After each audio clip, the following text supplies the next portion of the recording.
And the rebound goes to the Warriors. Their last encounter was in Boston, where they were able to handle the Celtics.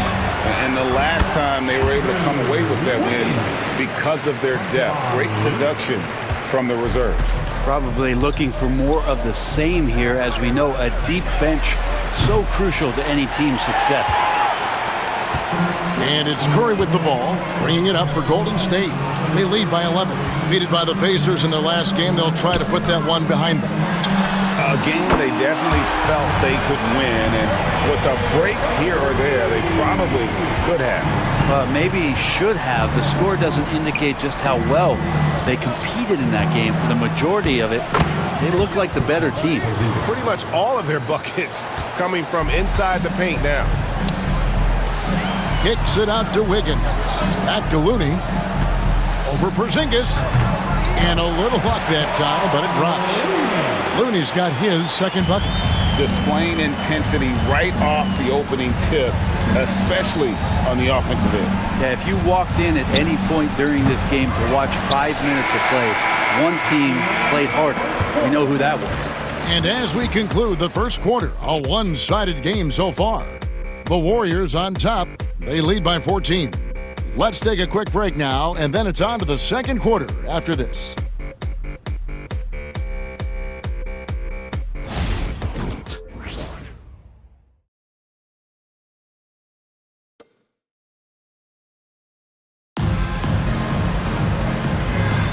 And we welcome you back to NBA action, a great tradition, Christmas Day basketball, here on 2K Sports. And a chance to catch up on some numbers here, the scoring breakdown for the Warriors. They've looked to fire as much as possible from outside the arc, and so far, they are hitting at a high clip. Love the passing that they displayed at the start of the game. Great ball movement that's opening up some chances without really getting deep into the execution. On the floor for Boston, Tatum and Horford man the post position. And it's Shireman in at the two-guard spot. Warriors leading by 17. And with the new broadcasting deals, NBA salaries figuring Shams to skyrocket. And we're not even just talking about the players, Kevin. It's the coaches, it's the front office executives. Everyone is seeing some massive, massive paydays. Every single year we're seeing the biggest contract in league history, and it's only going to get bigger and bigger in years to come. Are you surprised at the size of some of these coaching deals? I mean, the numbers are amazing to me. Coaching, these front office deals, it's getting higher and higher. And once Monty Williams signed the deal he did in 2023, that only elevated the market for coaches, and front office executives also are getting big paydays. Right now, let's send it over to the sidelines and get a report from David Aldridge. Hey, Kevin. Celtics coach Joe Mazzulla has talked about the two J's, Jaylen Brown and Jason Tatum. He says they've been lumped together because they play a similar position, but they don't have to be similar. They've got to be able to express who they are and not constantly be compared to each other. They're not the same. Kevin? Back, David, remember a couple years ago, there was some thought that maybe one would be traded. I'm glad they're still together. Horford kicks to Tatum. Off target with his three. With him struggling tonight, they need to find some other options out there to keep themselves in the game. Good on the bucket. Schroeder's got 5 now. All right, Shams, I know you can't reveal all your secrets, but how do you develop relationships with your sources? The players, the agents, the GMs, the scouts all over the NBA. It comes year after year. This has been something I've been doing for the better course of the last 15 years. So for me, it's about relationships, it's about daily communication, and making sure that I keep the trust, I keep the faith, and I keep a level of respect with everyone that I come across. Relationships are the name of the game, especially in the NBA. Well, that's what I've heard about you. They trust you. So if they're going to confide, they know they can trust you. I would think that would be maybe the core of how you operate. Trust and faith, and that develops early, not taking shortcuts. I'm very much for the long game. Outstanding. Puts up a deep three. Takes it out to Schroeder from downtown. And out of bounds as the Celtics gain possession. And David West in the Bay Area tonight. He has to be pleased with the Warriors so far. Well, West was such a key cog in those incredible Warriors teams during the KD era. Great weapon off the bench for that group. Kyle Anderson, he's checked in for Jonathan Kuminga. Nice ball movement by Boston. Outside Tatum for three. The shot's good on the assist by Horford. Tatum's got a pair of triples in the second now for Boston. And we've got a timeout called by Steve Kerr. He's made the decision he wants to huddle up with his guys.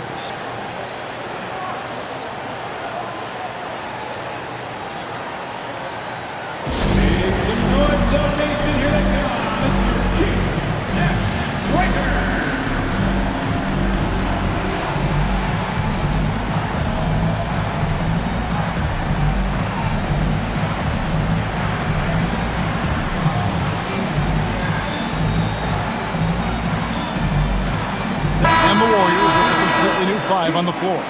Brown, he's checked in for the Celtics. Derek White comes in for Pritchard. Warriors leading by 14. And in last year's playoff, Shams, we did see a lot of players injured and unable to play. What are some of the solutions that may be being talked about that you hear about?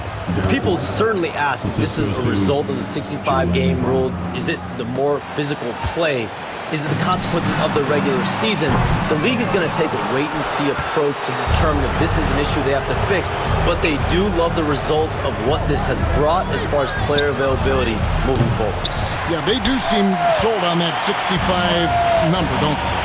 100%. And at the end of the day, some of these injuries are flukish. There's a lot of, obviously, lower body injuries, and you can't measure that. I think the league is going to want to see more data over the next 5 to 10 years to really determine, does this rule impact the game and impact injuries? And that's a little lack of fight at the defensive end. Absolutely. At least on that slam, you're right. That's one way to let a team back in the game. You have to credit the aggressiveness offensively because that's when you make a play when you really need it. Brown outside. There's the drive. Here's Tatum. Out to White. Latrey. Offensive rebound. That one's in there. The Warrior lead is cut down now to just 8 points with the basket from Kristaps Porzingis. Shams, it's been fun. And you know what? It's been too short. So you got to promise you're going to come back and give us some more inside information on the NBA. We have loved every second having you here courtside with us tonight. Sorry I was not able to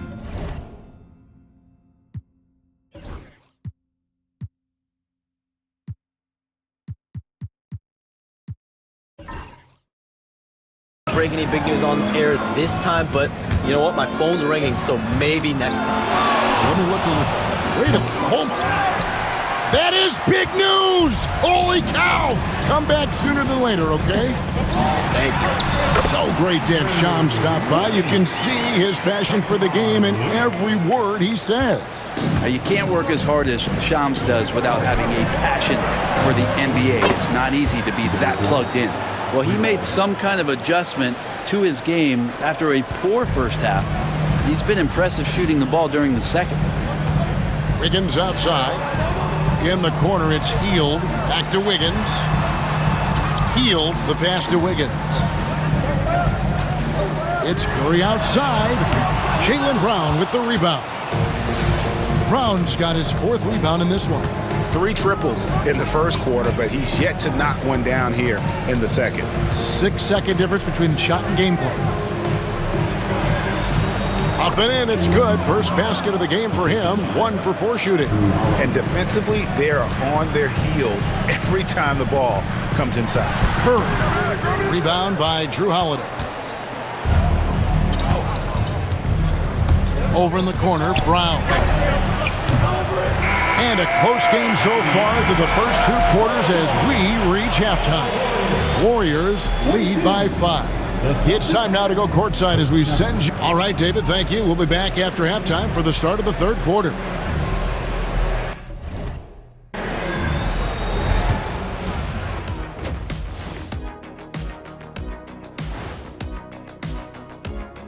Hey, everybody. I only have 2 words for you. Elbow, famich. Establish yourself inside, good things will happen. That's right, Ernie. All right, fellas. Let's now take a look at what's to come on the And that about wraps it up.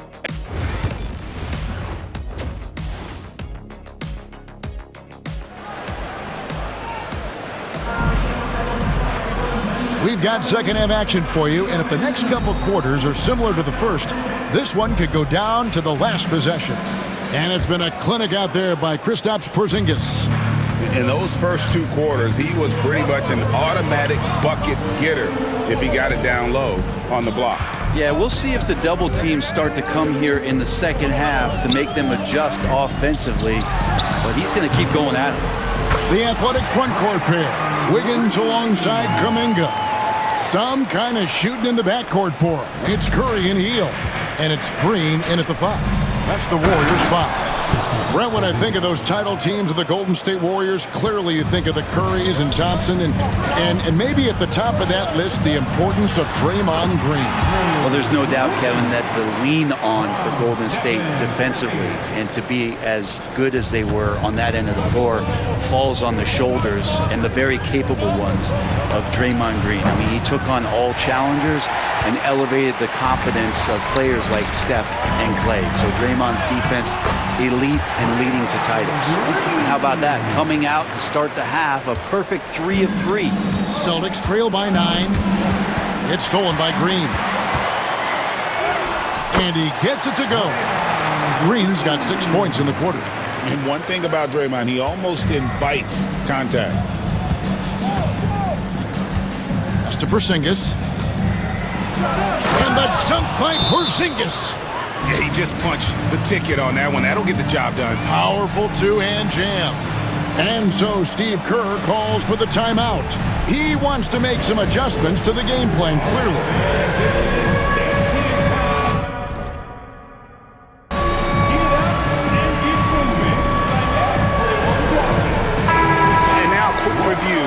At the numbers for Andrew Wiggins.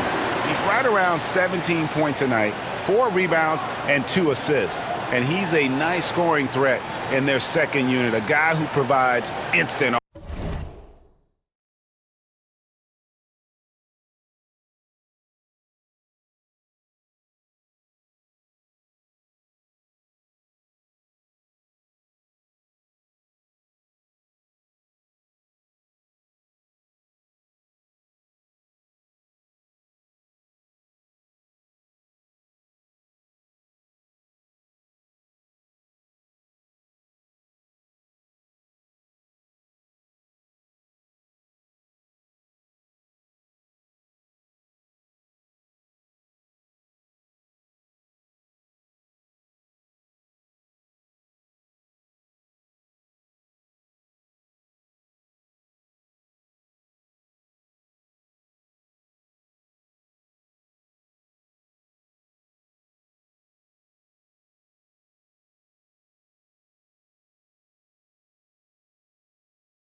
offense.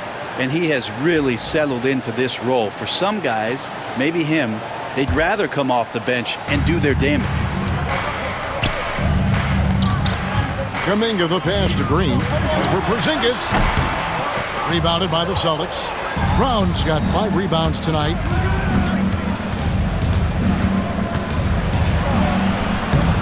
The Warriors pull it in. Here's Green.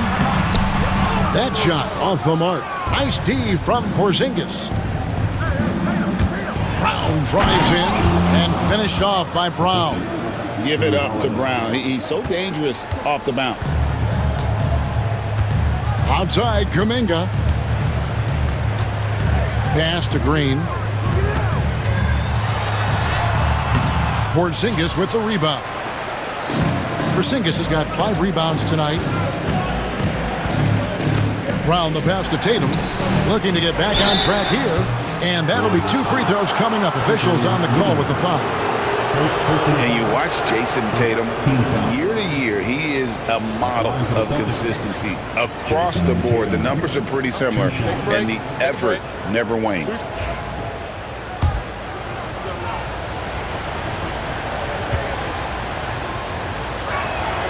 And that one falls for Tatum. Greg, you've been a part of some great contending teams over the years, but what's it like being on a team at the bottom of the standings with not a lot of hope for the regular season? Well, Kevin, no one likes losing, but it can certainly take a toll. But it can also allow you to play more freely when you know you're bad and you're not having to deal with the pressure of expectation. Hield from outside. Hits it from three-point range. Hield's got 8. Well, that's a beautiful shooting stroke right there. Really a core essential of Buddy Hield's game. Tatum finds White. Good, and it's Tatum picking up the assist. Just such a well-rounded offensive player. He's got a little bit of everything. Pass to Curry. Let's go. And it's White with the rebound. And when you can't get anything to fall, it definitely gets in your head. Especially if you're a player that doesn't get a lot of shot attempts. But otherwise, the mindset is, I just got to get the next one to go. And you don't want to put that much pressure on yourself. And with an update from the sidelines, let's check in with David Aldridge. Kevin, last season, Draymond Green got his three-pointer going again. He said, over the years, my shot took a dive. It was in large part because I couldn't get in and out of my hips. They were messed up. It was getting my movement patterns right. Kevin, my hips haven't been the same in years, but Draymond's are good. Now they made him tough.